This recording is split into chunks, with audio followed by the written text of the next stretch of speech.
எல்லோருக்கும் happy morning. இன்றைக்கி நல்ல சுவையான வாழைக்காய் கோலா உருண்டை எப்படி பண்ணலான்னு பார்க்கலாம் வாங்க. அதுக்கு முன்னாடி என்னோடய சேனலை சப்ஸ்கிரைப் பண்ணாதவங்க சப்ஸ்கிரைப் பண்ணிக்கோங்க. நான் இன்றைக்கி 2 வாழைக்காய் எடுத்துக்கிறேன். குக்கரில் ஒரு 2 விசில் விட்டு வேக வச்சு எடுத்துக்கோங்க.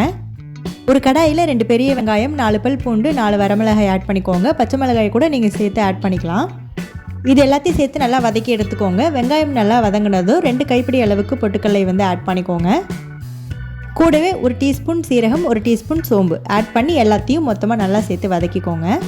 இது கூடவே கொஞ்சமாக மஞ்சத்தூள், தேங்காய் ஆட் பண்ணிக்கோங்க. வேக வச்ச வாழைக்காயை இதை மாதிரி நல்லா மசிச்சு எடுத்துக்கோங்க. இது கூடவே நம்ம வதக்கி வச்ச எல்லாத்தையுமே கொஞ்சம் கொரகொரப்பாக அரைச்சி எடுத்து வச்சுக்கோங்க. இப்போ எல்லாத்தையும் ஒன்றா சேர்த்து மிக்ஸ் பண்ணிக்கோங்க. இது கூடவே தேவையான அளவுக்கு உப்பு, மிளகாய்த்தூள் ஆட் பண்ணிக்கோங்க. கொஞ்சமாக கருவேப்பிலை, கொத்தமல்லி எல்லாத்தையுமே ஆட் பண்ணி நல்லா மிக்ஸ் பண்ணி எடுத்து வச்சுக்கோங்க. இப்போ இதை குட்டி குட்டி பால்ஸாக நீங்கள் பிடிச்சிக்கலாம். கையில் கொஞ்சமாக எண்ணெய் தடவிட்டு இதை மாதிரி பிடிச்சி வச்சுக்கோங்க.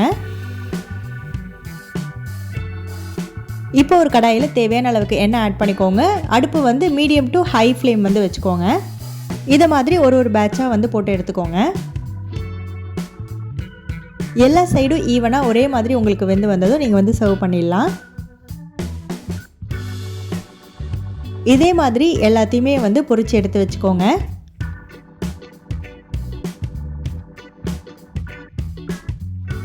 ரொம்பவே டேஸ்ட்டாக இருக்கும். கண்டிப்பாக ட்ரை பண்ணி பாருங்கள்.